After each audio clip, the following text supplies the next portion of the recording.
우리가 함께 볼 말씀은요, 시편 127편 1절에서 3절까지 말씀입니다.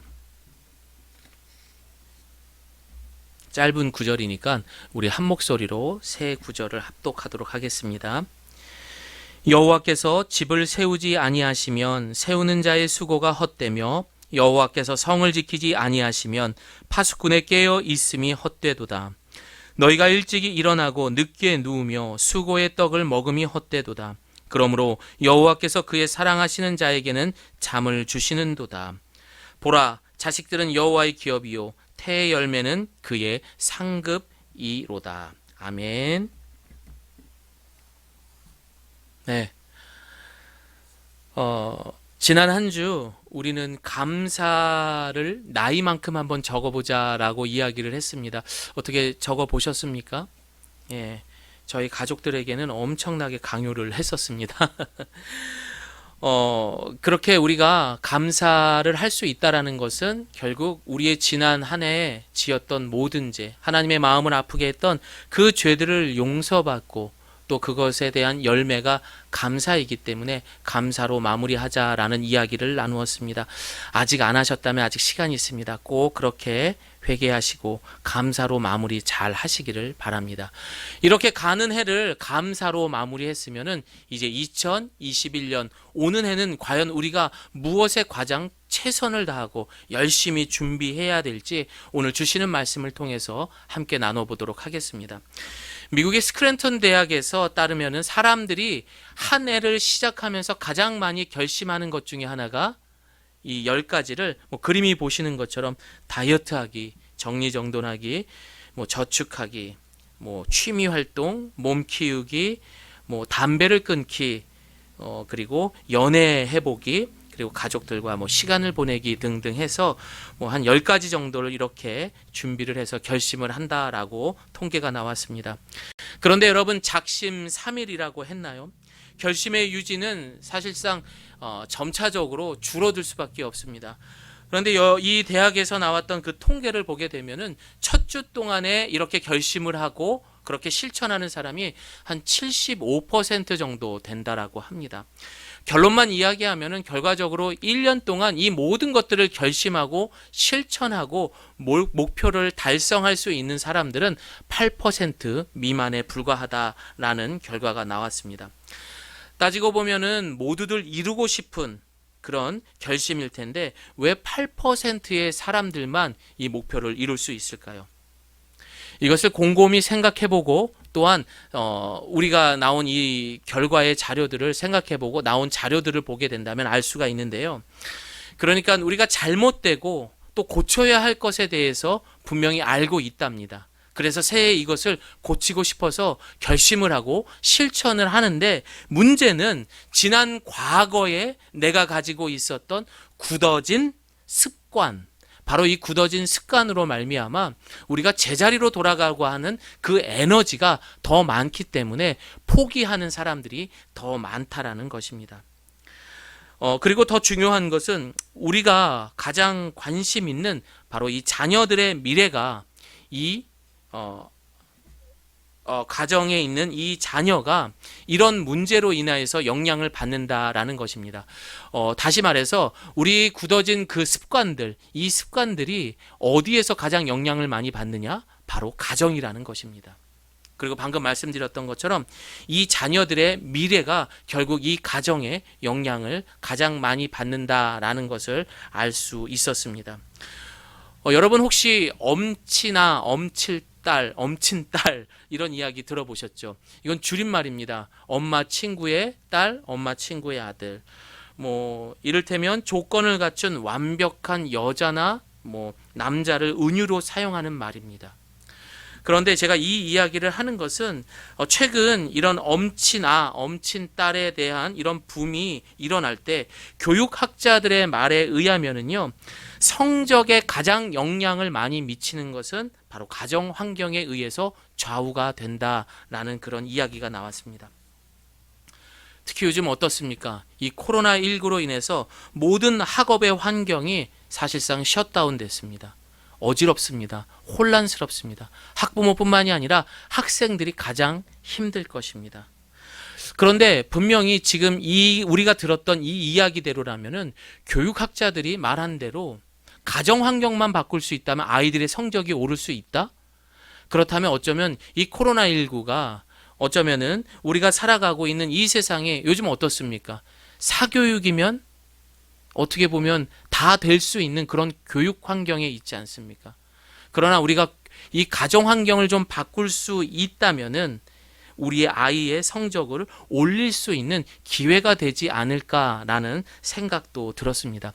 사실 이런 이야기를 구구절절 제가 여러분에게 하는 이유는 교육에 대해서는 사실 저보다는 여러분들이 더 잘 알고 계실 겁니다. 그러나 여러분, 지난 과거에서부터 지금까지 보게 된다면은 대한민국의 교육 문제가 없습니까? 있습니까? 사실 제가 여기서 옳고 그름에 대해서 이야기할 수 있는 건 아니지만 많은 여론에서 이야기를 문제점이 사실 있습니다. 그런데 그 문제가 뭡니까? 솔직히 말씀드리면 돈이면 다 된다라는 교육 환경입니다. 이런 사교육이 확실하게 받쳐주면 아이들의 성적이 오르는 것, 영향을 미치는 것, 바로 이러한 허점이 대한민국의 교육의 현실이라는 것입니다. 공부만 잘하면 뭐하냐? 사람이 돼야지 라는 말 여러분 들어보셨죠? 우리가 그토록 애지중지하는 아이들의 완성됨은 이런 사교육으로만 가능한 것이 아니라 바로 가정에 힘이 있다라고 해석할 수도 있는 말이기도 합니다. 특히 대한민국의 부모님, 우리 정말 정신 바짝 차려야 됩니다.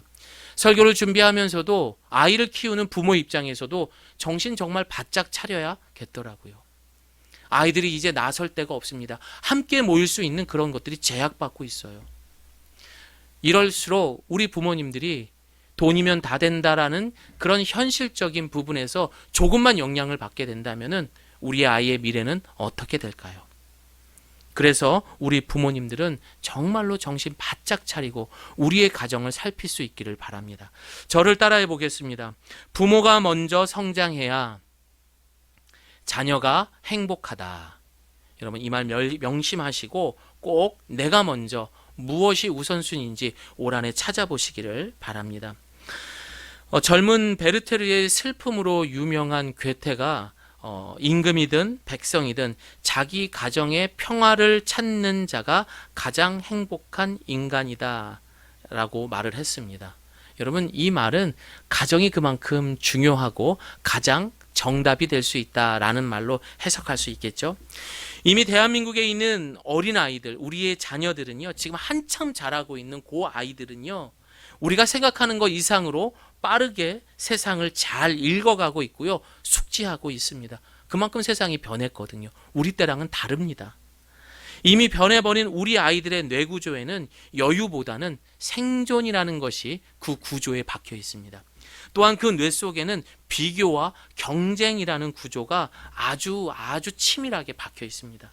결국 지금 우리가 살아가는 개인주의와 그리고 소비주의를 극대화시키는 그 요소, 그리고 그 역할을 결국 누가 하는 거예요?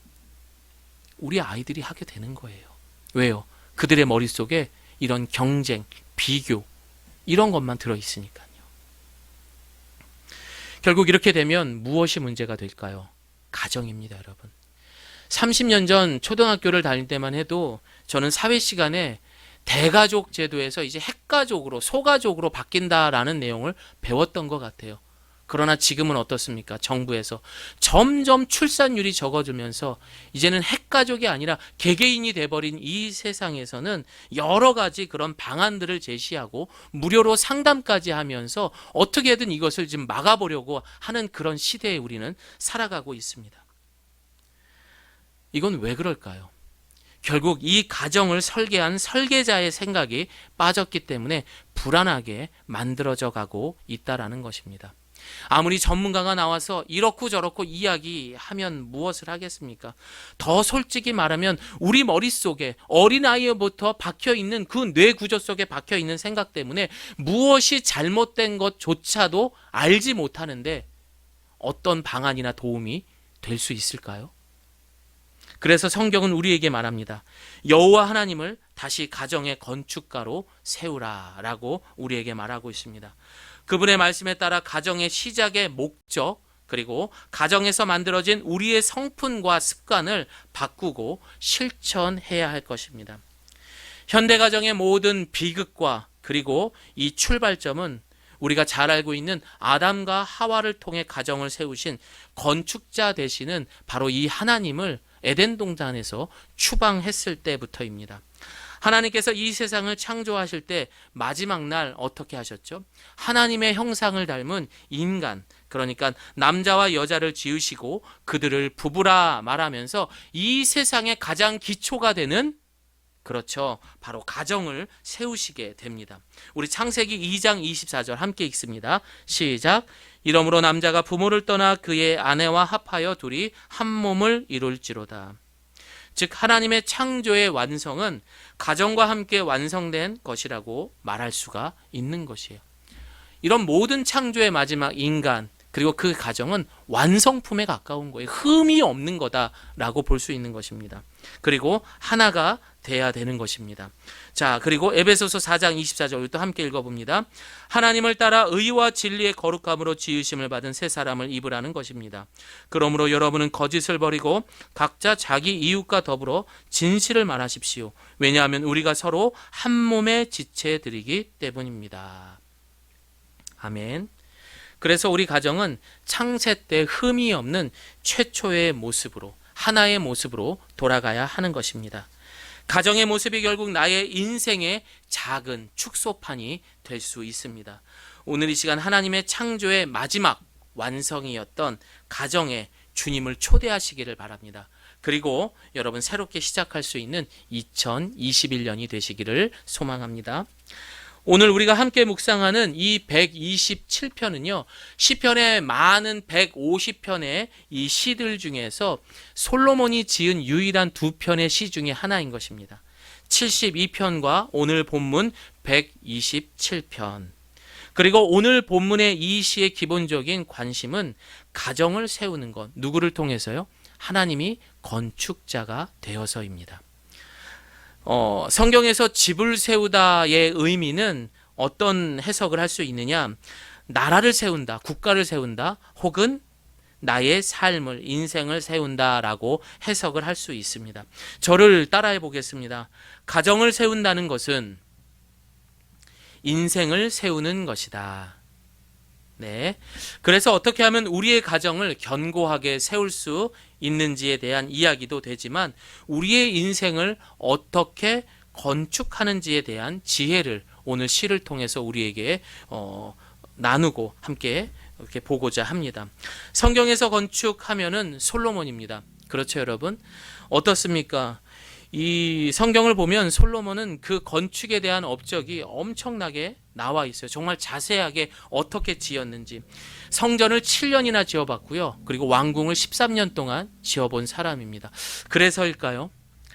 주변을 돌아다니다 보면 부동산이나 이 건축 설계 사무소의 이름이 솔로몬인 데가 상당히 많습니다. 웃자고 이야기한 거예요, 여러분. 이게 결국에는요, 그만큼 솔로몬이 건축에 있어서는 능한 사람이고 성경에서 건축을 하면서 이렇게 자세하게 기록이 된 것이 바로 솔로몬이 등장했을 때라는 것, 그만큼 솔로몬은 잘했던 사람이에요. 그런 그가 오늘 시편 127편을 우리에게 말하고 있는 것입니다. 우리 1절 말씀 함께 읽어봅니다. 여호와께서 집을 짓지 않으시면 집 짓는 자들의 수고가 헛됩니다. 여호와께서 성을 지키지 않으시면 경비병들의 보초가 헛됩니다. 솔로몬은 집을 짓는 사람이 아무리 좋은 재료를 가지고 와도 또한 물질과 수고, 그런 노력, 여러 가지 것들을 다 한다 하더라도 오늘 본문 1절과 2절에서 반복되는 말 무엇이 있죠? 헛되다라고 말하고 있습니다. 헛되다가 가장 많이 기록했던 성경은 구약의, 그렇죠, 바로 전도서입니다. 전도서의 핵심은 헛되다입니다. 헛되다.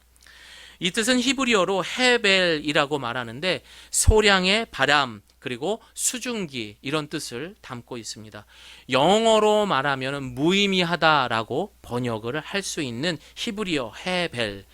이는 성경에 73번이 등장을 합니다. 그런데 솔로몬이 기록한 이 전도서에만 무려 37번이나 반복하면서 헛되고 헛되니 헛되도다 라고 반복하며 말하고 있습니다. 늘 전도서 하면은 이야기합니다. 가지고 싶다면 모든 걸 가질 수 있었고, 누리고 싶다면 모든 걸 누릴 수 있었던, 원하는 것을 가질 수 있었던 그런 솔로몬이 결국 이 전도서를 통해서 자신의 인생을 통해서 고백한 단 한 문장, 헛되다. 그 내용이 핵심이라는 것입니다. 여러분, 이는 마치요, 농부가요, 한 해 동안 열심히 정말 농사를 해서 새벽같이 일어나고 또 자신이 있었던 논밭을 다 관리합니다. 그런데 이제 수확할 쯤 되니까 이게 웬일입니까? 가을 무렵쯤에 태풍이 온 겁니다. 싹을 다 밀고 나가버린 거예요. 얼마나 허무합니까? 한 해 열심히 닭을 키워봅니다. 돼지를 키워봅니다. 그런데 갑작스럽게 조류독감이 돌고 돼지열병이 돈 거예요. 여러분, 이러한 재앙이, 이런 자연재해가 내가 계획한다고, 어느 시절에 어느 때에 온다라고 예측할 수 있을까요? 설령 그것이 오게 된다면 여러분 어떨까요? 결국 우리의 인생은 헛된 것입니다. 그래서 야고보 사도는 우리의 인생을 안개와 같다라고 이야기를 하고 있습니다. 안개, 보입니다. 그러나 슥 사라져버려요. 결국 그렇게 되면서 끝을 맞이하게 되는 것이 우리 인간의 삶이라는 거예요. 허무합니다. 헛되고 헛된 그것이 바로 우리의 삶이라는 것. 그걸 인정할 수 있어야 돼요. 어쩌면 이 어려운 코로나19 시기에 우리는요, 정말 소중한 것들, 그 소중한 것들 얼마나 많습니까? 그러나 그것은 그냥 내버려 두고 우리가 잃어버려도 될 것에 대한 두려움을 갖고 산다는 거예요. 다시 말하겠습니다. 잃어버려도 되는 것들에 대해서는 엄청나게 두려움을 갖고 있어요. 어떻게? 이 코로나 때문에 그거 잃어버려도 되는 것들이에요. 근데 거기에 두려워하고 있는 거예요. 하지만 정작 잊어버리지 말아야 되는 것, 가장 소중한 것들을 우리는 지금 잃어가고 있습니다. 시간이 지나면 지날수록 가정이 붕괴되는 곳이 너무 많다라는 거예요. 아동학대가 너무 많다라는 거예요. 가정에 빈번하게 일어난 싸움들이, 신고로 오는 그런 일들이 빈번하게 지금 이 상황을 통해서 오고 있다라는 겁니다.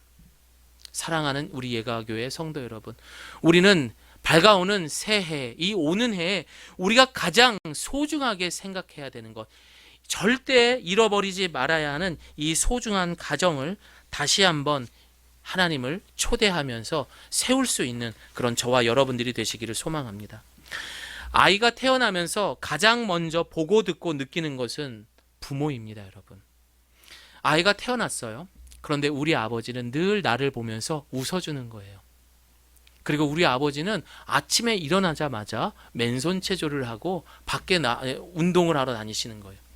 그리고 우리 아버지는 볼 때마다 책을 읽고 계시는 거예요. 그리고 우리 아빠는 나를 볼 때마다 항상 밝은 미소로 웃어주는 겁니다.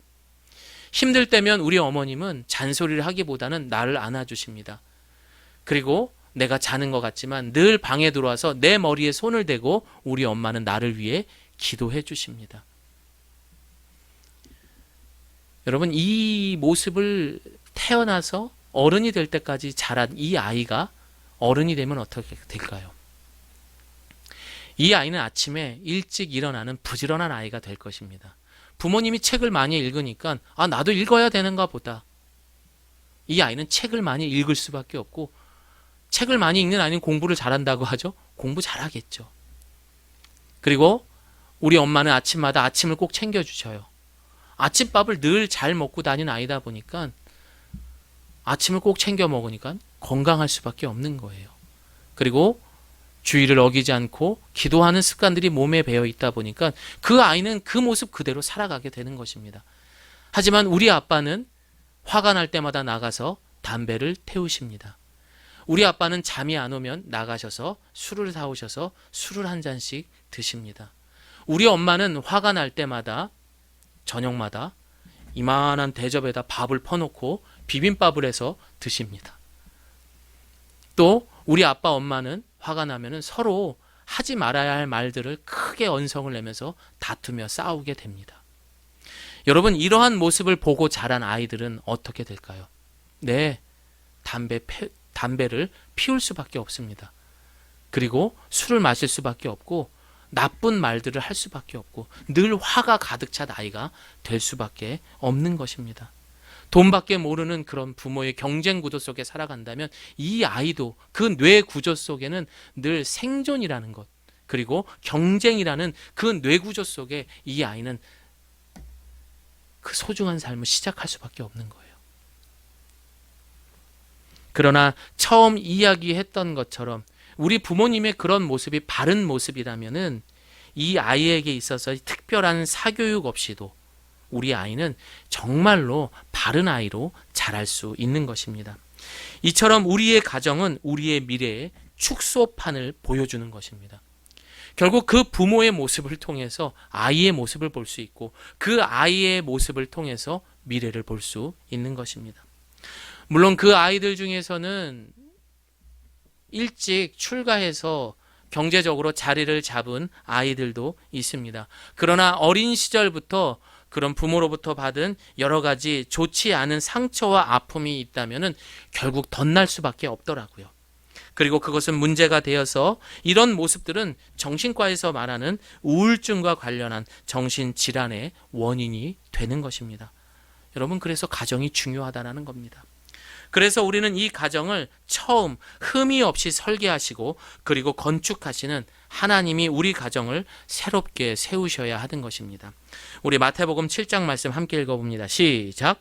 그러므로 누구든지 나의 이 말을 듣고 행하는 자는 그 집을 반석 위에 지은 지혜로운 사람 같으리니 비가 내리고 창수가 나고 바람이 불어 그 집에 부딪히되 무너지지 아니하나니 이는 주추를 반석 위에 놓은 까닭이요 나의 이 말을 듣고 행하지 아니하는 자는 그 집을 모래 위에 지은 어리석은 사람 같으리니 비가 내리고 창수가 나고 바람이 불어 그 집에 부딪히매 무너져 그 무너짐이 심하니라. 아멘. 이렇게 가정의 역할이 중요합니다. 그러나 그 가정에 누구요? 건축자 대신 하나님을 통해서 세우셔야 하는 것입니다.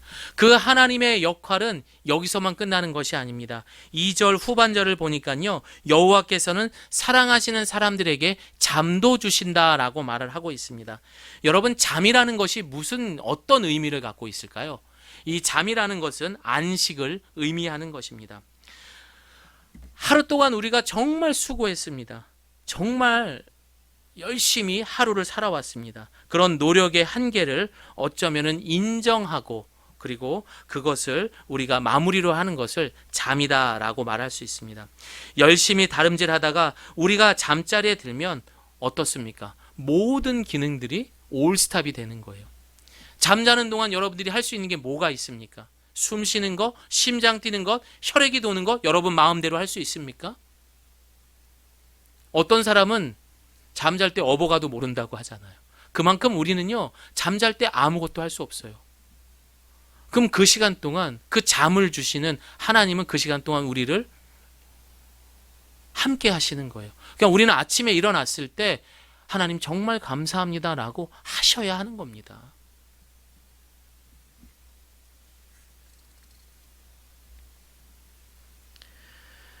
내가 아무것도 할 수 없이 손을 내려놓는 그 순간 여전히 하나님께서는 함께 하신다는 그 사실을 우리를 확인함으로써 잠이 하나님께서 주시는 그 사랑하는 자에 대한 복이라는 것도 우리는 알아야 됩니다. 잠이 이렇게 대단한 거였어요, 여러분. 그리고 이 잠이라는 것이 얼마나 큰 복이라는 것도 알게 되었습니다.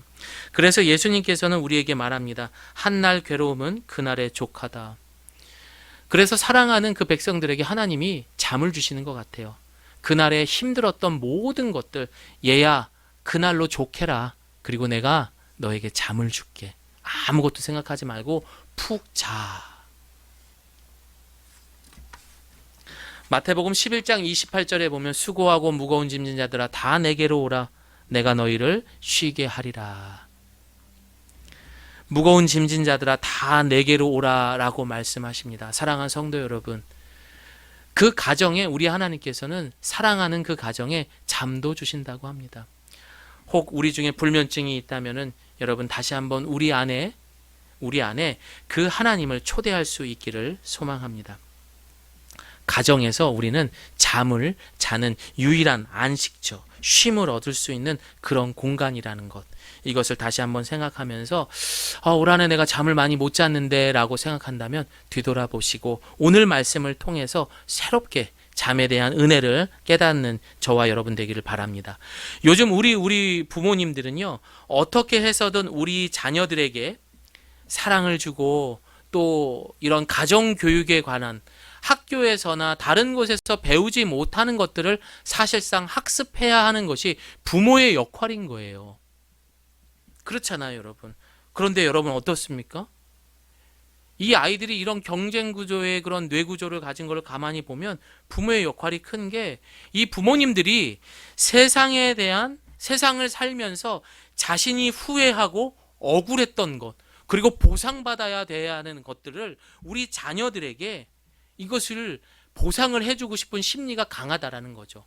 내가 이 세상을 살아봤더니 돈이 최고였더라. 그러니 우리 자녀한테는 이걸 주지 말아야지. 내가 이 세상을 살아봤더니 돈이 없으면은 무시당하더라. 불편하더라. 그러니 내가 열심히 피땀 흘려서 돈 모아서 우리 애한테만큼은 이런 것들을 물려주지 말지. 보상을 해줘야지 라고 생각하는 거예요. 그러니까 이것들에 대해서 집착을 한다는 것은 내가 그만큼 이 부분에 대해서 어렵게 살고 이 부분에 대해서 내가 보상받아야 된다라는 생각이 강하기 때문에 우리 아이에게 이걸 그대로 보상해 주려는 거. 그 부모님의 심리라는 거예요. 제 얘기가 아니에요, 여러분.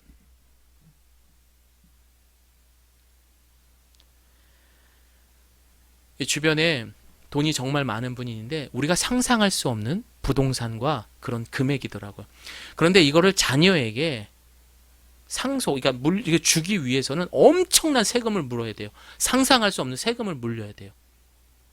그런데도 주더라고요. 왜요? 이 부모님에게는 그게 최고라고 생각하더라고요. 그 얘기를 듣고 나서 여러분 어떻습니까? 그 아이가 수십억 대의 아파트 2채 그리고 그런 현금을 받았어요. 이게 과연 복이 될까요? 아니면 불행이 될까요? 그 어린애가. 여러분 잘 생각하셔야 돼요, 정말. 진짜 내가 지금 우리 애한테 뭘 하고 있는지. 그 모습 그대로 우리 아이의 미래가 보인다니까요. 그래서 이런 우리의 수고는요, 우리만 짊어지고 가는 것이 아닙니다. 우리 하나님께서 127편 3절 오늘 본문에서 이렇게 말합니다. 함께 읽습니다. 자식들은 여호와의 유산이요 모태의 열매는 그분께 받는 상이다. 솔로몬은 오늘 자식들에 대해서 여호와의 기업이다 라고 말하고 있습니다. 여러분 여기서 말하는 이 기업이란 뜻은 무엇일까요? 흔히 우리가 알고 있는 비즈니스나 컴퍼니와 같은 그런 회사, 사업 이런 의미가 아닌 것입니다. 여기서 말하는 기업은 한자어로 터와 그리고 업이 합쳐진 말인 것입니다. 이는 대대로 이어지는 재산과 사업 이것을 말하는 것입니다. 그러니까 이 기업이라는 말이 성경에 최초로 등장했을 때가 창세기 17장 8절에 하나님께서 아브라함에게 하신 말씀이에요. 이 땅 곧 가나안 온 땅을 주어 영원한 기업이 되게 하고 라고 말하고 있습니다. 이스라엘 백성에게 가나안 땅이 여호와의 기업이듯이 하나님 백성에게 자식이 여호와의 기업이라는 거예요. 사랑하는 우리 부모님들, 이 아이들은 우리의 비즈니스가 아니에요. 우리의 컴퍼니가 아니라는 거예요. 우리의 소유물이 아닌 하나님의 기업이라는 것, 하나님의 소유라는 것을 다시 한번 기억하시기를 바랍니다. 아마도 성경에서 자식 농사를 가장 실패한 사람 한다면은 사무엘상 2장에 등장하는 홈리와 비느하스의 아버지였던 엘리 제사장일 겁니다. 믿는 가정이었어요. 그럼에도 불구하고 그 가정은 실패했습니다. 왜요? 너무 자식들을 사랑했던 것 같아요. 그 사무엘상의 내용을 보니까 엘리는 자식들에게 하나님 아는 것을 가르치는 것을 실패했다고 말하고요. 엘리는 아들들에게 예배의 소중함을 가르치지 않았고 엘리는 아들들에게 하나님보다 더 중요하게 여겼다라는 거예요. 하나님보다 자식을 더 소중하게 여겼다라는 거예요. 그 가정 어떻게 됩니까? 망하죠, 여러분.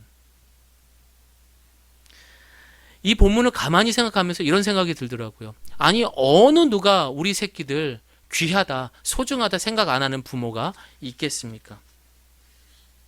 그러나 그 소중함이 결국 내 소유, 내 비즈니스, 내 컴퍼니라고 생각을 했기 때문에 그는 실패한 것입니다. 여러분, 우리 자녀는 하나님이 키워야 되는 겁니다. 이것을 명심하시기를 바랍니다. 그래서 우리 가정은 회복해야 됩니다. 우리 가정이, 우리 자녀, 바로 이 하나님께서 건축해야지만 이 삐뚤어진 세상의 기초를 바로 잡을 수가 있습니다. 이제 말씀을 마무리합니다. 이제 다가오는 새해 특히 우리가 가장 노력하고 수고하는 하나는 오직 가정이 돼야 합니다. 그리고 가정교육이나 부모를 보면 자식을 알고 자식을 보면 부모를 안다는 말이 있는 것처럼 그 가정을 보면 그 가정의 사람들의 인생을 볼 수가 있습니다. 왜 그렇습니까? 가족은 우리가 살아가고 있는 인간관계 그리고 소속된 학교, 직장 모든 곳에서의 기본, 기초가 되는 곳이기 때문입니다. 여러분 운동을 배울 때, 골프를 배울 때, 탁구를 배울 때, 배드민턴을 배울 때 모든 동작에 기본 동작이 있어요. 이 기초를 익히지 않고선 다른 것으로 해서 레슨이 들어갈 수 없다라는 거죠. 설령 좋은 학교를 들어갔습니다. 그러나 기초가 되는 가정이 세워지지 않으면 소용없다라는 얘기와 똑같은 얘기인 거예요. 왜요? 그런 실패하는 모습들 너무나 우리는 많이 보았기 때문입니다. 정말 오는 해를 잘 보내고 싶다면 내 인생의 가장 기본이 되는 가정에 힘을 더해야 합니다. 그리고 그 가족이 똘똘 뭉칠 수 있도록 우리는 노력해야 됩니다. 그 중에 하나가 무엇이냐? 가까운 사람일수록 우리는 예의를 갖추고 무엇보다 저를 따라합니다. 표현해야 되는 거예요. 사랑하면 사랑한다. 고마우면 고맙다. 당연히 해주는 것으로 받아들이는 것이 아니라 오히려 우리 가족 앞에서 더 많은 것들을 표현할 수 있어야만 우리는 알 수 있는 거예요. 말하지 않으면 몰라요. 내가 당신을 위해서 표현은 못했지만 얼마나 마음으로 아니요? 아무 소용없는 겁니다. 마음으로 하나도 안 해도 말 한마디로 사랑의 한마디 그게 더 큰 거예요. 사랑하는 우리 예가교회 성도 여러분, 그 표현 누가 제일 먼저 보여주셨습니까? 바로 12월 25일에 태어나는 우리 아기 예수님. 2000년 전 그 예수님은 우리에게 십자가를 통해서 가장 큰 사랑의 표현을 우리에게 보여줬듯이 여러분 이 시간 여러분들이 이제 가정으로 돌아가서 그 가정 안에서 그 십자가만큼 여러분의 가까운 가족들에게 사랑을 표현할 수 있는 모든 것들, 싫고 좋은 것도 다 표현하세요. 그게 가정인 것입니다. 말이 없는 것 안 돼요, 여러분. 표현해야 되는 겁니다. 마지막으로 여러분 다시 한번 부탁을 드립니다. 우리 가정이 건강하고 문제없다고 생각하지 마십시오. 그리고 내 자신을 절대 믿지 마십시오. 매번 우리는 쓰러졌잖아요. 올 한 해도 얼마나 많이 무너졌습니까? 그래서 또 결심하는 거잖아요. 그러나 오늘 주님께서는 우리에게 건축자 되신 하나님을 통해서 새로이 우리 가정을 세우라라고 말씀하셨습니다. 이 말씀을 통해서 내년 한 해 우리의 가정이 새롭게 됨으로써 모든 것을 올바로 잡을 수 있는 우리 예가교회 성도님들 그 가정 되시기를 예수님의 이름으로 축원드립니다. 아멘. 우리 함께 기도합니다.